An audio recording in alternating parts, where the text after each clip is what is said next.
quedó así nomás desnudo. Esa sería la tabla que había que aplicar para eso. ¿Ya? Esta tabla está relacionada con estas aplicaciones. O puede hacerle que vaya servido a ello. Pero el cable THHN generalmente no viene diseñado para que se tienda así, como que fuera un cable así para servido a ello. No viene diseñado para esas cosas. Por eso es que casi no se ocupan de esa manera. Bien. Sigamos más adelante después.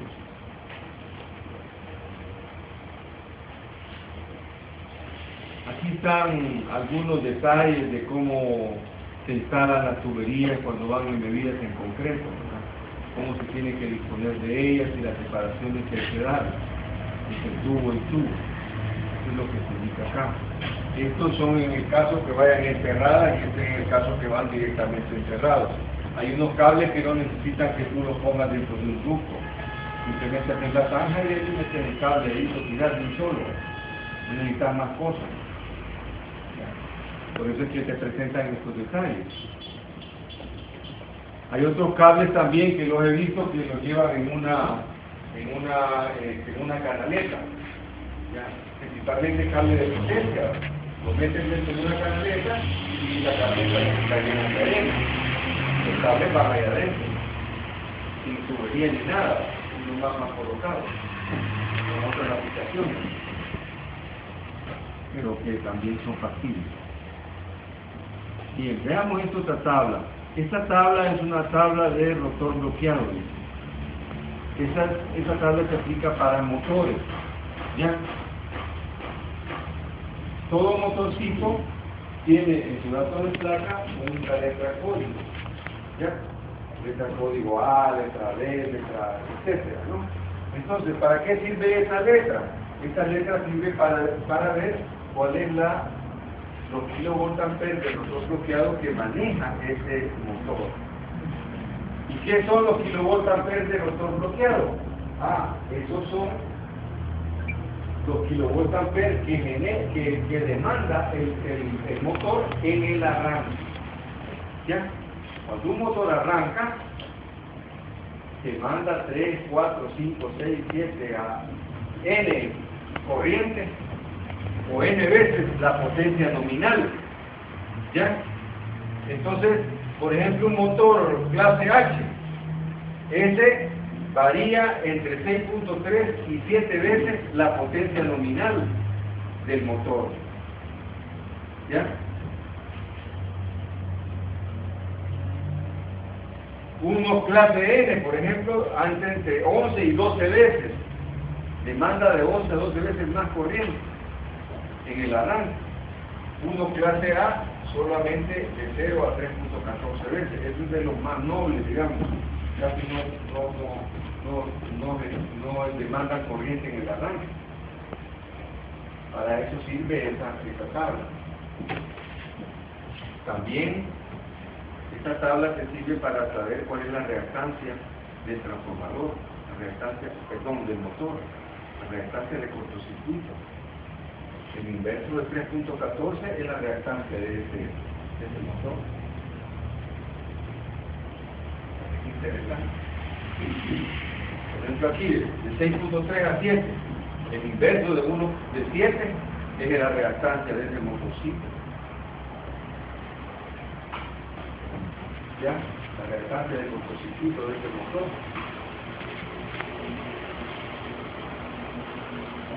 Eso te da este dato también.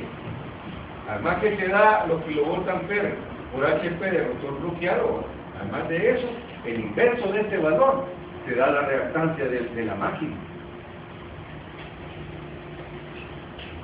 El valor de la reactancia de la máquina. Y ese es un dato importante para hacer estudios de cortocircuito. ¿Ya? Y hay mucha otra aplicación que se va a ver más adelante en el otro curso de instalación de cosas. Pero de aquí es donde salen esos datos. Bien.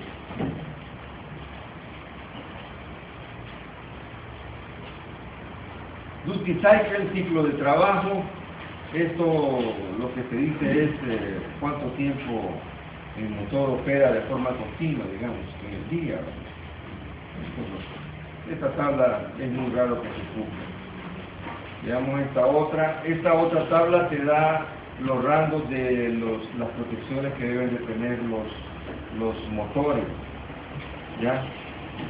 Por ejemplo, acá te dice que un motor monofásico puede ocupar un fusible que no tiene retardo de tiempo, pero tiene que ser como máximo al 300%. Vale. Los fusibles pueden ser de diferentes tipos. Hay unos que tienen retardo de tiempo y otros que no. ¿Ya?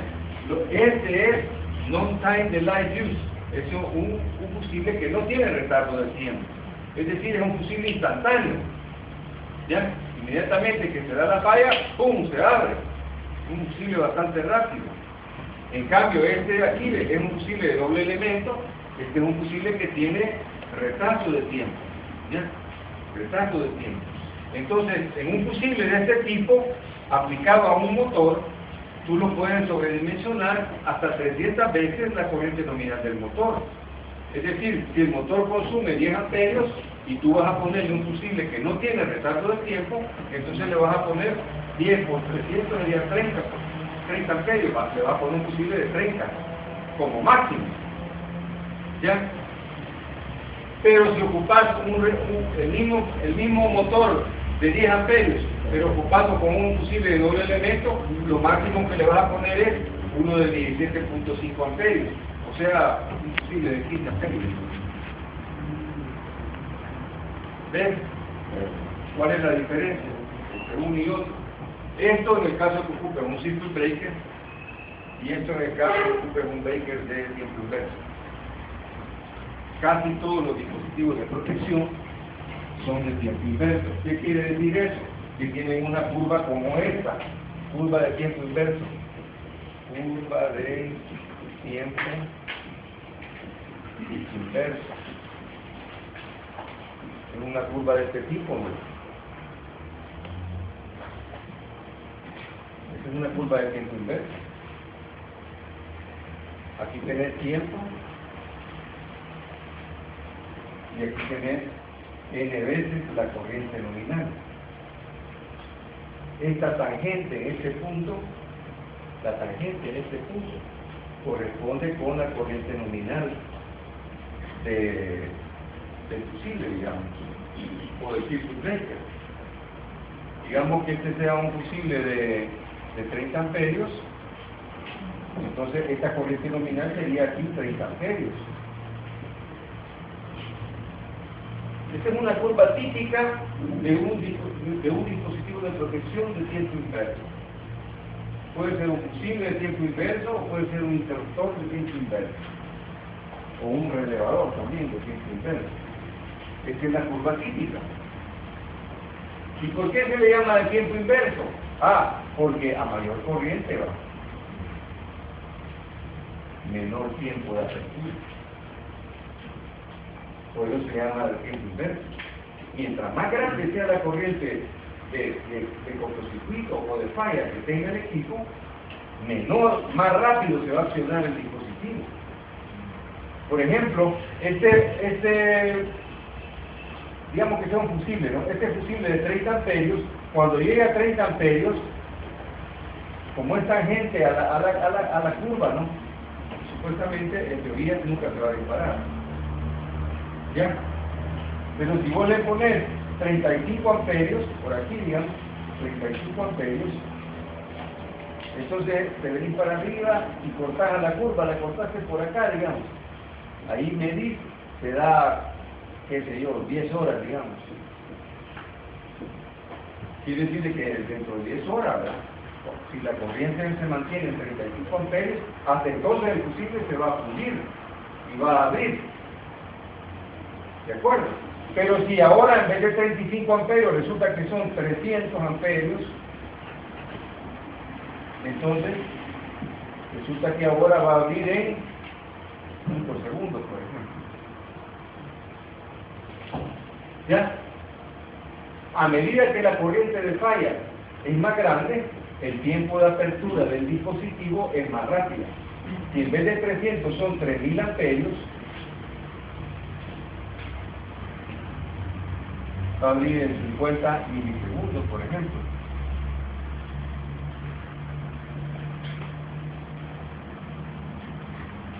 Estamos.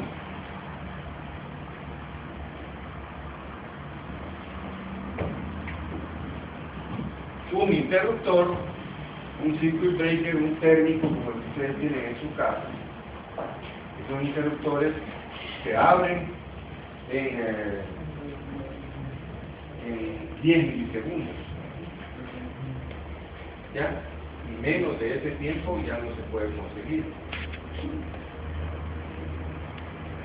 Menos de 10 milisegundos. Si tú vas a proteger un diodo de potencia, se protegen con fusibles, no se protegen con térmicos, porque un térmico se tarda mucho en abrir, ¿ya? Y un diodo de potencia es un dispositivo semiconductor que trabaja con valores instantáneos. Entonces, un diodo de potencia lo vas a proteger con un fusible, porque puedes lograr fusibles con tiempos de apertura bien pequeños, ¿ya? Entonces, entre un circuit breaker y un fusible, ¿cuál es más rápido? Podría ser un fusible que sea más rápido que porque hay fusibles lentos también. Fusible lento se tarda más que un circuit breaker en abrir. Un fusible rápido puede tardarse menos que un interruptor térmico en abrir. O sea que no es cierto de que ambos vos solo diseñar con fusibles sos obsoletos. ¿Por qué no soy obsoleto? Porque es nada malo que tú diseñes con fusibles. Aquí en la escuela, el tablero principal que tenemos ahí abajo está diseñado con fusibles. Y el otro que está ahí enfrente en el tejido de potencia, con fusibles también. Todos los otros tableros principales de todas las otras subestaciones de la universidad están diseñados con circuit breaker. Solo nosotros aquí lo tenemos con fusible. ¿Y qué tiene de malo? Nada. No tiene nada de malo. Por el contrario, el tablero nunca nos ha dado problemas. Le cambiamos alguna cosa, le hacemos modificaciones, le hacemos un montón de cosas y no hay ningún problema. A cada rato los muchachos, ese es el laboratorio de experimentación que tienen.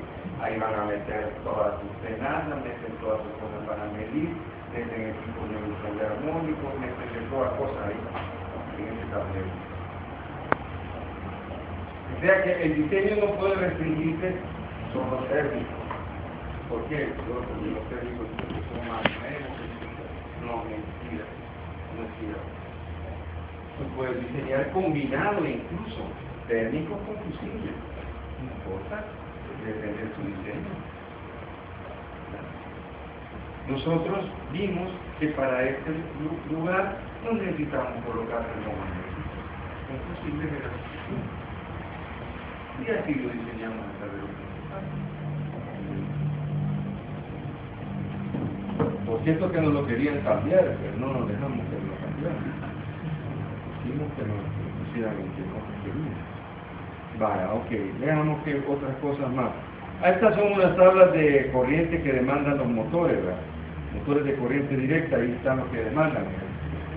Uno de 10 caballos a 120 voltios demanda 76 amperios, uno que está a 240 demanda 38. Estos son motores de corriente directa. Aquí hay otra tabla que es para motores de corriente alterna monofásicos. Vaya, ¿cuánto demanda un motor de un caballo monofásico a 230 voltios? Le digo, motor de un caballo, aquí está, 230 voltios, aquí está, demanda 8 amperios. ¿Ves? Qué fácil. A 208 voltios, ¿cuánto demanda? Un poquitito más, 8.8. que mire que 240 voltios es el mío. Mi voltaje es 240, no es 230, no está aquí en la tabla. No importa si el de 230 es la misma que 240. Aquí dice de 110 a 120 y de 220 a 240. 220, 230, 240 es la misma tabla ocupada. 110, 115, 120 es la misma ocupada. ¿Estamos, muchachos? Para calcular la corriente de un motor monofásico. Monofásico. Esta otra tabla que está aquí es para motores bifásicos, que es muy raro. Un motor bifásico muy raro que lo encontré, ¿verdad? O sea, aquí esta tabla yo nunca la he ocupado, porque son motores bifásicos, son aplicaciones bien particulares. Esta sí, porque es para motores trifásicos. Ya, esta tabla es para motores trifásicos. Motor de 25 caballos a 440, ¿cuánto demanda de corriente? Ok, 25 caballos, ¿verdad? Aquí está, ¿verdad? 440, 460, aquí está la de 460, ¿verdad? 460 es la misma que 440, aquí está, 40 amperios, 25 caballos, son 34 amperios. Motor jaula de ardilla o rotor de manado, cualquiera de esos dos tipos de motores. Si el motor es síncrono, porque puede que nos digan, mire, un motor síncrono, 100 caballos, vale, un motor síncrono de 100 caballos, aquí está, 100 caballos, voy, 100 caballos, ¿a cuánto de voltaje? 480, ¿ok? 100 caballos, ¿no? Entonces, síncrono, aquí está, 460, ahí está. Este dice síncronos, aquí dice jaula de ardilla y rotor de vanado. Esta parte de la gráfica, de la tabla, perdón, es para motores jaula de ardilla o rotor de vanado, y este es para motores síncronos.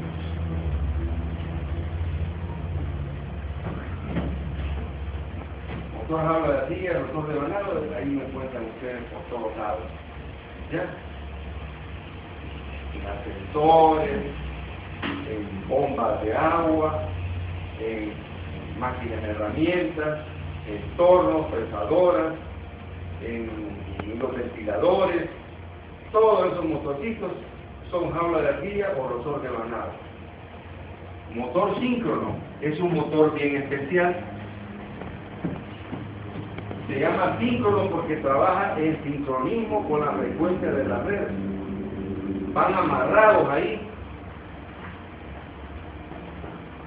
La misma velocidad que tiene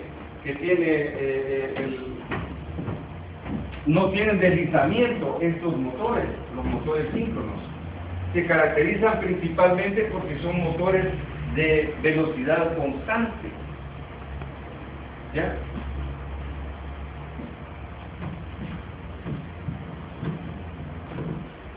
No tienen deslizamiento esos motores.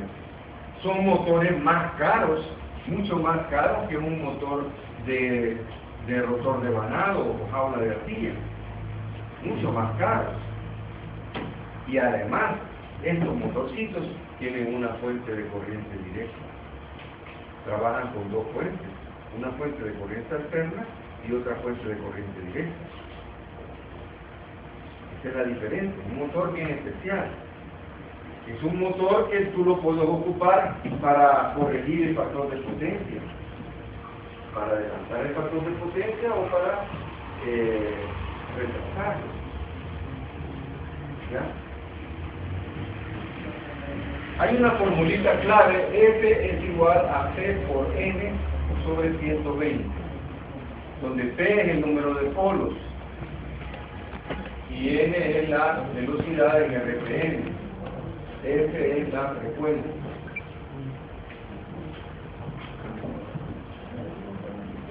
Digamos que a mí me digan, mire, un motor de 4 polos, me dicen, por ejemplo, ¿qué velocidad corre? Un motor de 4 polos. Ah, entonces P es igual a 4, porque F es igual a 70 Hz aquí en el saltador. Esto quiere decir que N va a ser igual a 70 por 120 sobre 4. Eso me da 1800 RPM. Ahí está. Entonces, ¿cuál es la diferencia entre un motor síncrono y un motor jaula de ardilla o rotor de vanado? Que el motor síncrono de 4 polos va a girar a esta velocidad. Y por más carga que le pongas, siempre que esté dentro de su rango de potencia nominal, por supuesto, ¿verdad? Él va a mantener esta velocidad. ¿Ya? En cambio, un motor jaula de ardilla o rotor de vanado, de 4 polos también, él no va a correr a esta velocidad. Esta sería la velocidad síncrona, sino que va a correr a una velocidad inferior a ella. ¿Ya? Digamos a 1700, por ejemplo. ¿Ya? Hay una diferencia entre la velocidad síncrona y la velocidad real del motor. A esa diferencia expresada en forma porcentual se le llama deslizamiento del motor. Deslizamiento. ¿Ya? Y mientras más carga le metas a ese motorcito, más grande va a ser el deslizamiento. O sea, la separación de la velocidad síncrona con la velocidad a la que gira la máquina va a ser mayor, mientras más carga tenga. Las grandes diferencias entre un motor y otro motor, ¿verdad? Este es un motor para aplicaciones bien particulares, donde tú necesitas una velocidad constante. ¿Ya? Ahí lo vas a utilizar. Son motores usualmente de gran capacidad. Mira esta chiquitinada de aquí. Esta chiquitinada de aquí no son síncronos. Pues sí, porque para qué van a estar un motorcito y nada, pues un motor tan caro. No, son motores grandes, mira las capacidades. Estamos hablando de 25 caballos a 200 caballos. Motores síncronos. ¿Ya? Fíjate otro detalle también. A medida que la potencia aumenta, ¿verdad? Ya los voltajes, por ejemplo aquí ya no hay. De 3 caballos a 120 voltios, ni se pone siquiera. Y de 250 caballos a 200 voltios, no te pone. Mira estos de 500 caballos que trabajan a 480 voltios, a 5000, a 500 voltios, perdón, o a 2300 voltios. O sea, a medida de la capacidad de los motores se va haciendo más grande, necesitas niveles de voltaje más altos. ¿Ya? Porque imagínate ese motorcito de 500 caballos, mira, trabajando a 460 te demanda 600 amperios aproximadamente. En cambio, si lo manejas a 2300 voltios, solo son 118 amperios. Ya te puedes imaginar un motorcito de 500 caballos clase F. Imagínate, dijimos que clase F, ¿cuántas veces era la corriente de arranque? Clase, bueno, la clase F no tanto.